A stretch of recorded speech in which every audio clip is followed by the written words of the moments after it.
Solo quería un café. Pero estaba exhausto de fingir.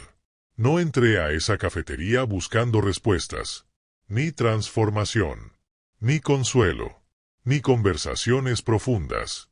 Solo entré porque no podía más. No podía con la rutina. No podía con la presión de seguir fingiendo que estaba bien. Y sobre todo, no podía con la sensación de estar fallando en silencio, como si el mundo avanzara y yo me estuviera quedando atrás, invisible, ahogado, pero con buena cara.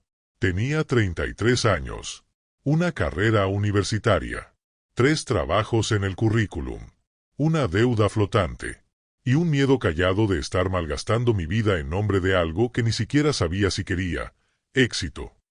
Ese día había salido a caminar sin rumbo, como si pudiera perderme lo suficiente para olvidar por un rato mis pendientes, mis deudas y mi decepción personal. Pasé por esa cafetería tantas veces, pero nunca había entrado. No sé por qué lo hice ese día. Tal vez el aroma, tal vez la madera cálida, o tal vez era simplemente que necesitaba detenerme sin que nadie me exigiera una razón. Entré. Me senté en una mesa alejada, junto a la ventana. Pedí un café americano. Sin azúcar. Sin fuerza. Sin sentido. Apoyé los codos en la mesa, crucé los dedos sobre la frente y cerré los ojos por un segundo. Solo por un segundo. Pero ese segundo se sintió como quitarme el peso de estar demostrando algo todo el tiempo. No pensé en nada. Solo respiré. Y eso ya era una victoria. Cuando abrí los ojos, noté que no estaba solo. Varias personas ocupaban mesas dispersas. Parejas hablando bajito, estudiantes tecleando sin pausa, 2 mujeres mayores riendo como niñas. Y justo en la mesa diagonal a la mía, estaba ella. Era joven. Quizá de mi edad o un poco menos. Cabello suelto, mirada serena, sin maquillaje ni poses. Estaba sola, escribiendo en una libreta de tapa dura. No miraba el teléfono. No parecía apurada. Solo estaba ahí, presente, como si no necesitara escapar de nada. Eso me llamó la atención. Porque yo no recordaba la última vez que me sentí así. La observé sin querer ser invasivo. Y me pregunté qué hacía. ¿Escribía un diario? ¿Un poema? ¿Ideas de negocio? Parecía enfocada. Pero no tensa. Libre. Pero no distraída. Y por un instante, sentí una punzada de envidia. No por su ropa. No por su belleza. Sino por su paz. Porque yo, con todo lo que había intentado construir, no tenía eso. Había leído libros, visto videos, hecho planes. Pero por dentro, estaba exhausto. Exhausto de fingir que el dinero no me preocupaba. Exhausto de pretender que todo bien cuando en realidad vivía con un nudo en el estómago. Mi café llegó. Lo removí mecánicamente, sin probarlo. Y sin pensar, murmuré en voz baja. Cada vez es más caro vivir y más difícil tener paz. No lo dije para nadie. Fue un pensamiento en voz alta, soltado como se suelta un suspiro. Pero ella lo escuchó. Y entonces levantó la mirada, me vio, y me dijo: depende de lo que estés pagando, dinero o tu vida. No supe si responder. No supe si reír o quedarme en silencio. La miré. Ella me sonrió levemente, sin arrogancia.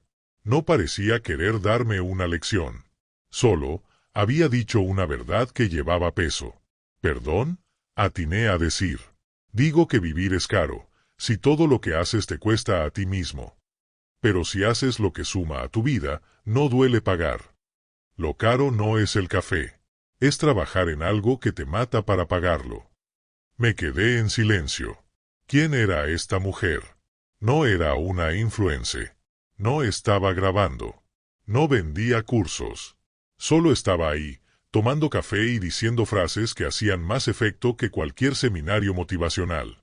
Ella volvió a su libreta. Yo volví a mirar por la ventana, pero algo había cambiado. Su frase me seguía dando vueltas. Depende de lo que estés pagando. Y fue ahí cuando me di cuenta de algo. No sabía realmente que estaba pagando con mi vida. Porque sí, tenía ingresos. Pero ¿a qué costo? ¿A costa de qué tipo de tiempo? ¿De cuánta salud mental? ¿De cuánta renuncia silenciosa? La mayoría de mis días eran un intercambio constante. Horas de mi energía, por una cifra que apenas me alcanzaba para cubrir lo básico, y que ni siquiera me dejaba dormir tranquilo. Y ahí estaba ella, con la cabeza en paz, sin prisa, y con una lucidez que a mí me dolía reconocer. No supe cómo, pero me atreví a hablar de nuevo. ¿Puedo preguntarte algo? Ella levantó la mirada, con amabilidad. Claro. Tú vives de escribir. Ella sonrió. No exactamente. Pero escribo porque me gusta. Vivo de otras cosas. Pequeños ingresos que no me quitan libertad. Esa frase se me quedó grabada. Ingresos que no me quitan libertad. Yo nunca había pensado el dinero así. Para mí, el dinero era algo que te daba libertad. Pero nunca me pregunté si también te la podía quitar. Ella me lo estaba mostrando con su sola presencia. No necesitaba convencerme.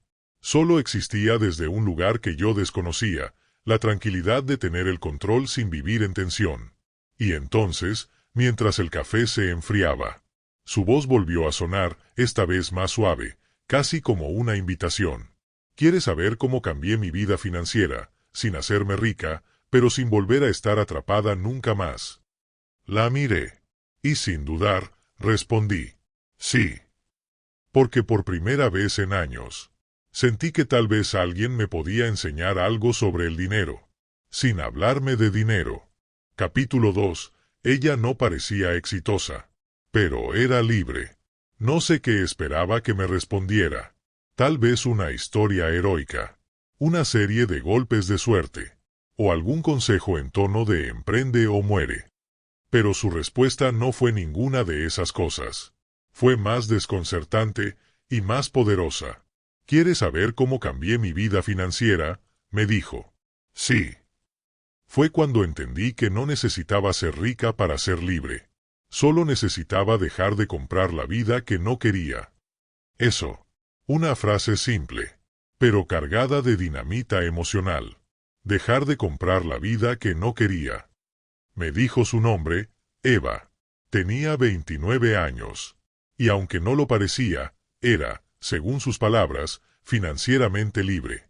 No porque tuviera millones, ni una empresa gigante, sino porque su vida le costaba menos de lo que sus ingresos generaban, sin vender su tiempo completo. Y eso, para ella, era libertad. Eva había trabajado en agencias de marketing durante años. Tenía talento, le iba bien. Pero un día se despertó con ansiedad, palpitaciones y una pregunta tan brutal como honesta.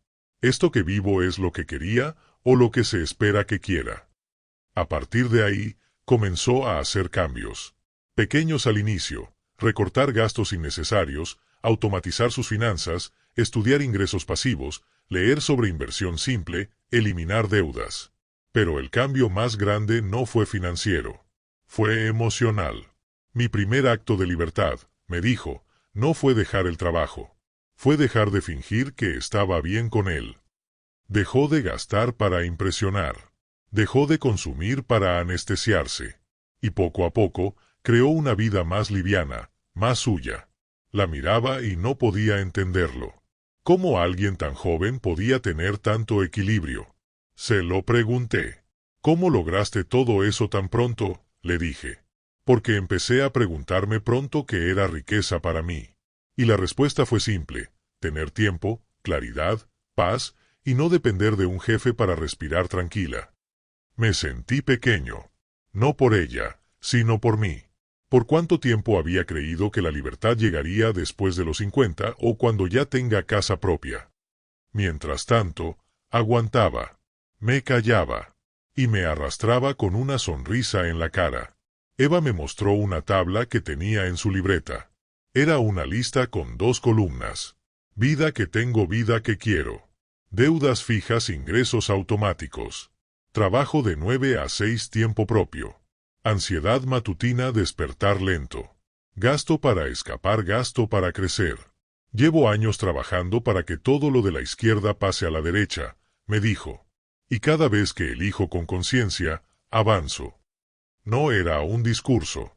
No era un coaching. Era una conversación. Una mujer, una libreta, un café. Y una paz que hablaba más que sus palabras. Me dijo que su libertad no era la meta final. Era el resultado de tomar decisiones coherentes durante varios años. No perfectas. Coherentes. Había aprendido a vivir con menos. A construir fuentes de ingreso pequeñas, pero sostenibles. Alquiler de una habitación, clases online de redacción, colaboraciones con marcas pequeñas que respetaban su tiempo. Y todo eso, junto, le daba lo suficiente. Más que suficiente, le daba espacio mental. No me sobra dinero, dijo, pero me sobra vida. Y eso, es más de lo que muchos pueden decir. Yo no sabía qué decir. Sentía una mezcla de admiración, vergüenza, esperanza y ganas de llorar. No porque quisiera su vida exactamente, sino porque quería sentir lo que ella sentía. Esa sensación de no estar escapando constantemente. ¿Y nunca tienes miedo de que se acabe?, le pregunté. Sí, pero prefiero tener miedo gestionado, que una vida vacía y segura. Aprendí a confiar en mis capacidades, no en un cheque cada 15 días. Eva hablaba como si no necesitara convencer a nadie. Y eso era lo más impactante. No quería probar nada. Solo estaba compartiendo desde un lugar de experiencia real. Entonces, sacó una hoja doblada de su libreta y me la ofreció. Toma. Esto me lo escribió una mentora hace años. Yo lo aplico todos los días. Tal vez te sirva. La hoja decía: no inviertas en cosas que no quieres vivir. No trabajes para sostener un estilo que te duele. No te endeudes con la imagen de alguien que no eres. Me quedé mirando esa hoja como si fuera un mapa. No era un plan financiero. Era algo más profundo, una brújula para no traicionarte. Eva volvió a su café. Y yo, volví a la realidad con una pregunta nueva. ¿Y si mi problema no es que no tengo dinero, sino que no sé para qué lo quiero? Capítulo 3. ¿Estás trabajando para vivir o para escapar de ti? Eva tomó otro sorbo de café y guardó su libreta, como si supiera que lo importante ya estaba dicho, o quizás como si lo más importante estaba por empezar. Me miró directo, sin tono superior, sin juicio. Con esa calma que a mí me había costado toda una vida encontrar, y que ella parecía llevar de forma natural. Y me dijo: ¿sabes cuál fue mi peor hábito financiero? Negué con la cabeza. Gastar para escapar de mí. Esa frase me tocó en un lugar incómodo, porque no hablaba solo de tarjetas de crédito. Hablaba de la ansiedad disfrazada de compras, del estrés que uno intenta aplacar con ropa, con comida, con entretenimiento, pero que sigue ahí cuando apagas la pantalla. Durante años creí que estaba trabajando para crecer, me dijo, pero en realidad solo trabajaba para evitar mirarme. Me endeudé para parecer exitosa. Me llené de cosas que no necesitaba. Y cada fin de mes, lloraba en silencio porque sentía que la vida se me iba, fingiendo que era feliz. Eva me contó su historia completa. Como en su segundo año de agencia recibió su primer gran sueldo. Como gastó todo en una laptop de diseño, una suscripción a una plataforma de coaching, un viaje de networking, y como al volver, sintió un vacío brutal. No por haber gastado, sino porque nada de eso le había dado paz. Y eso fue lo que la empujó a hacer la pregunta que cambiaría todo. ¿Estoy trabajando para vivir o para evitar sentirme sola? Esa pregunta la llevó a hacer un experimento. Durante 30 días, no gastó ni un peso en nada que no fuera esencial. No para ahorrar, sino para observarse. Ver qué aparecía cuando no podía anestesiarse con consumo. Lloré mucho esos días, dijo. Pero también dormí mejor. Leí. Escribí. Y empecé a preguntarme qué quería hacer con mi tiempo, no solo con mi dinero. A partir de ahí, comenzó su transformación financiera real. No porque ganara más, sino porque empezó a vivir con menos sin vivir menos. Redujo sus gastos fijos al mínimo. Eliminó suscripciones que no usaba.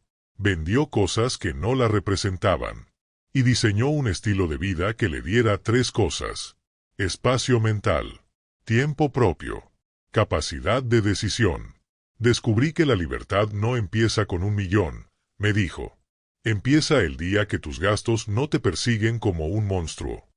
Yo tomaba nota mental de todo, no solo por lo que decía, sino por cómo lo decía, sin ansiedad, sin necesidad de impactar, como alguien que ya no necesitaba convencer a nadie de nada. Y entonces me preguntó, ¿tú por qué trabajas? No supe qué responder. ¿Por crecimiento? ¿Por necesidad? ¿Por miedo? ¿O por no tener otra idea mejor? La verdad me cayó como agua helada. Yo trabajaba para sostener un estilo de vida que no había elegido, una rutina que no me hacía feliz, un sistema de gastos y deudas que venían con el paquete de la vida adulta. Eva me habló entonces de un concepto clave, el costo emocional del ingreso. No todos los ingresos valen lo mismo, dijo. Uno puede darte paz, otro puede darte ansiedad. Uno puede venir con tiempo libre, otro con agotamiento crónico. Uno te permite ser tú, otro te exige ser otro. Y me lo dijo en forma de regla. Si lo que ganas te cuesta salud, sueño o dignidad, no estás ganando. Estás vendiéndote. Ella me mostró cómo calculaba su libertad financiera. No en millones, sino en meses de autonomía. ¿Cuántos meses podía vivir con lo que tenía, sin trabajar? Ese número, según ella, era su verdadero patrimonio emocional. Yo ni siquiera podía vivir 2 semanas sin ingresos. Y me sentí vulnerable. Pero también, por primera vez, con un punto de partida claro. Eva me enseñó que la libertad no llega como un premio final. Se construye poco a poco, con decisiones diarias, con cada gasto consciente, con cada fuente de ingreso que no esclaviza, con cada no a lo que nos roba el alma. Cerró el tema con una frase que anoté de inmediato. Cuando el ingreso es alto pero la vida es pequeña, no es éxito. Es cárcel con lujos. Y entonces me miró, directo. ¿Y tú, qué estás comprando con tu tiempo? ¿Un sueño o una prisión con tarjeta? Me quedé en silencio. Porque por dentro, sabía que hasta ahora solo había comprado la jaula más bonita que pude pagar. Capítulo 4. La regla de oro del dinero. Que el dinero trabaje para tu paz. El café se había enfriado. La luz del mediodía se filtraba por las ventanas de la cafetería, dándole a todo un aire de pausa, como si el mundo hubiese decidido ir más lento solo por un momento. Eva seguía sentada frente a mí, tranquila, presente. No estaba dando una charla. No estaba dando consejos. Estaba compartiendo desde una certeza. Había creado una vida sin ruido financiero, y no necesitaba demostrarlo. Y entonces lo dijo, con voz suave, pero sin titubear. Mi regla de oro con el dinero es esta. Nunca ganes dinero que te quite la paz. Y nunca pierdas paz solo por ganar dinero. Guardé silencio. No era la típica regla de inversión. No era un atajo para hacerse rico. Era algo mucho más raro, y más necesario. Una brújula interna.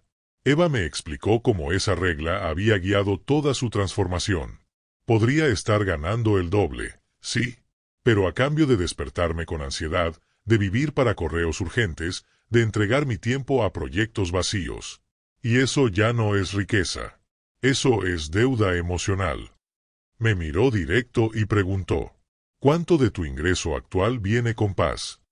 ¿Y cuánto te cobra por dentro? Yo no supe qué responder, porque hasta ese momento, yo solo había medido mi ingreso en números, nunca en efectos secundarios. Eva me explicó su sistema. No era perfecto, pero era real, funcional y profundamente coherente. El método de Eva, dinero con paz, gasto sagrado / gasto ruido. Hacía una revisión mensual de sus gastos y los dividía así.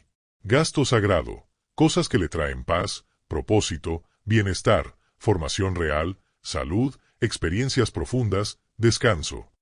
Gasto ruido, cosas que compra para distraerse, para llenar vacíos, para aparentar. No se trata de no gastar, dijo. Se trata de gastar donde tu alma respira.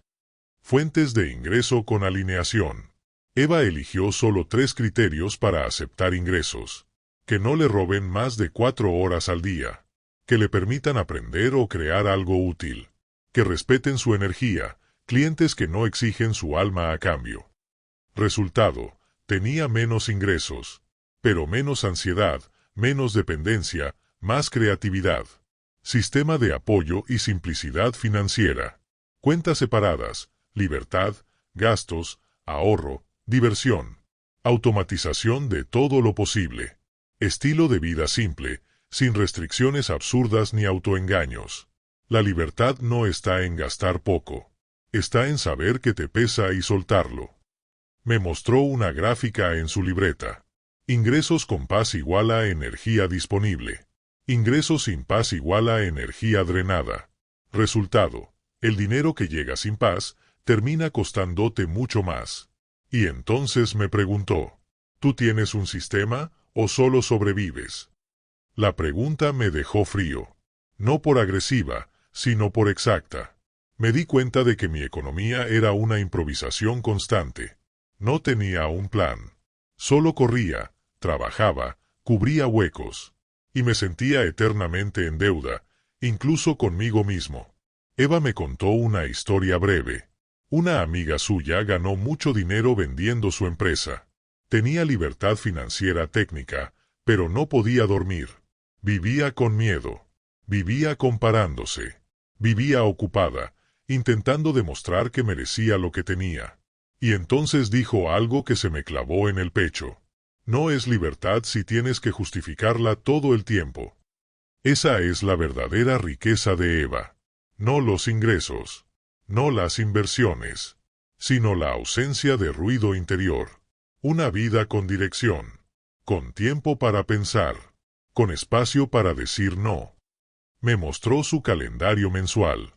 Había bloques de trabajo, sí, pero también espacios en blanco. Tiempo reservado para estar sola, caminar, escribir, leer, respirar. No hago nada productivo en esas horas, me dijo. Pero gracias a esas horas, todo lo demás tiene sentido. Eva me miró y me dijo, no soy rica, pero mi vida me pertenece. Y eso, para mí, es riqueza. Yo no sabía cómo contestarle, porque en ese instante entendí que había vivido una vida donde el dinero decidía por mí, lo que podía o no podía hacer, a quién decía que sí, cuándo dormía, cuándo me enfermaba. Y ahora, por primera vez, me preguntaba cómo sería que el dinero trabaje para mí, no al revés. Capítulo 5. La vida que tienes refleja el dinero que toleras. La cafetería estaba casi vacía. Habían pasado horas, pero yo no lo notaba, porque por primera vez en mucho tiempo estaba presente. No corriendo, no evadiendo, solo escuchando, aprendiendo y cuestionando una vida que creía estable, pero que en el fondo estaba sostenida por miedo y resignación. Eva cerró su libreta, me miró con calma y dijo, ¿sabes por qué seguimos atrapados en vidas que no queremos? La pregunta flotó en el aire, cargada de verdad. Porque creemos que lo que tenemos es todo lo que merecemos. Yo bajé la mirada.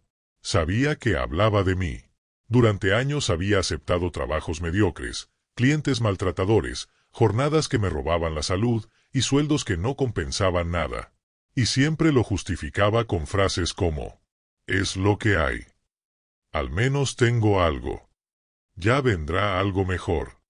Pero ese algo mejor nunca venía. Y ahora entendía por qué. No es que no existiera, es que yo no me creía capaz de alcanzarlo. Eva me lo dijo sin rodeos. La vida que tienes hoy refleja el dinero que toleras, el tipo de cliente que aceptas, el salario que permites, el tiempo que entregas. Todo habla de cómo te valoras.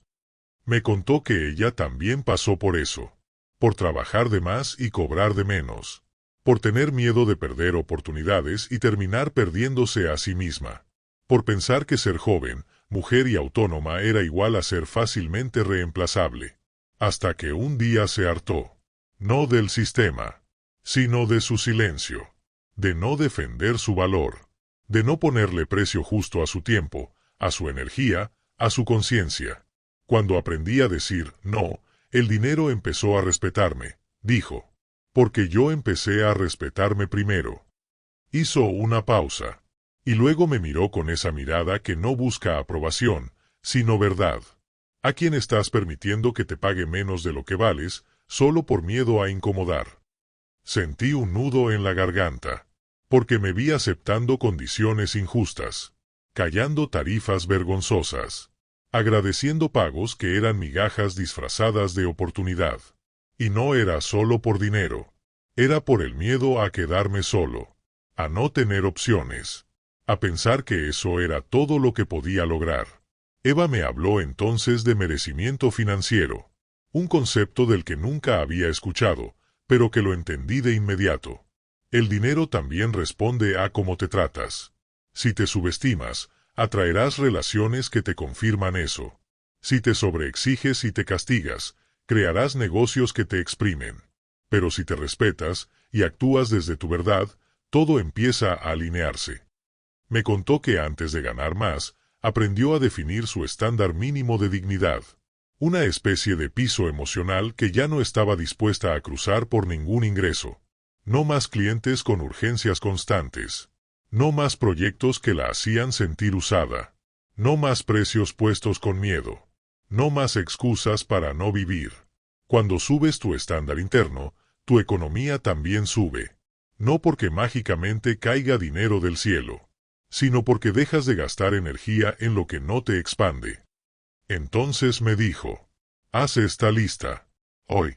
Ahora. Tomó una servilleta y me dictó. Portapapeles lista, lo que ya no toleras. Proyectos sin propósito. Clientes que te hacen dudar de ti. Trabajos que te roban salud. Horarios que te impiden vivir. Ingresos que te humillan. Gastos que solo llenan vacíos. Ahora transforma esa lista en tu nuevo filtro, dijo. Y repite esta frase cada vez que tengas miedo de soltar algo. Yo no vine a sobrevivir disfrazado de agradecido. Yo no dije nada. Solo respiré hondo. Porque esa frase me dolió, pero también me liberó. Durante años había confundido resignación con madurez, aceptación con sabiduría, agradecimiento con silencio. Pero ahora veía la diferencia. Y sabía que la primera persona que tenía que empezar a pagarme bien era yo. Eva me dijo que cada vez que cobraba por su trabajo, no pensaba solo en el dinero. Pensaba en esto. Este pago representa mi energía, mi claridad, mi entrega. Este ingreso me honra o me atrapa. Estoy cobrando con miedo o con verdad. Y entonces cerró su intervención con una frase que me tatué por dentro. Cada peso que recibes debería recordarte quién eres, no quien tuviste que fingir ser. Yo asentí. No con la cabeza, con el alma. Porque por fin entendía que la vida que estaba construyendo no era producto del azar. Era el resultado directo de lo que estaba tolerando.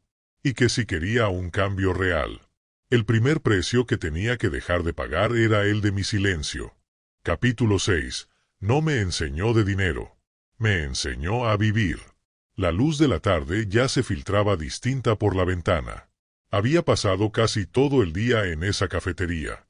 Pero para mí, no fue un día perdido. Fue el más valioso en años. Porque ese día no solo tomé café, me tomé en serio por primera vez en mucho tiempo. Eva guardó su libreta, terminó el último sorbo de su café, ya frío, y me miró con una expresión suave, pero firme. Una mezcla de despedida y confirmación. Yo no tengo todas las respuestas, dijo. Solo tengo una vida que no me pesa. Y eso, ya es mucho. No discutí. No pregunté más. Porque en ese momento entendí que no necesitaba aprender sobre dinero. Necesitaba recordar cómo quería vivir. Y eso fue lo que ella me regaló. Una conversación que no buscaba impresionarme, sino despertarme. Un espejo sin adornos. Un faro sin ruido. Eva no me dio fórmulas. No me pasó un Excel ni una estrategia de inversión. Pero me dio algo más valioso. una forma distinta de medir mi libertad. Antes de irse, me dejó una hoja escrita a mano. La dobló con cuidado. Me la entregó como quien entrega una llave. No vivas para costear una vida que no amas. No compres respeto con tarjetas. No vendas tu tiempo a quien no respeta tu alma. Y nunca olvides esta regla. El dinero debe servirte, no sustituirte. Me quedé mirando esa hoja como si fuera un contrato sagrado. Un pacto conmigo mismo. Una promesa silenciosa. Eva se levantó. Tomó su bolso de tela. Y antes de irse, se giró y dijo: «Gracias por escuchar. No todos lo hacen». Y se fue. Así. Sin redes sociales. Sin dejar un contacto. Sin decir, sígueme. Solo se fue. Y me dejó con una mente removida y un alma ligeramente más despierta. Me quedé ahí, solo. Pero no me sentí vacío. Me sentí lleno. No de certezas, sino de verdades que ya no podía ignorar. Miré mi teléfono. Tenía correos sin leer, mensajes, recordatorios. Todo seguía igual. Pero yo no.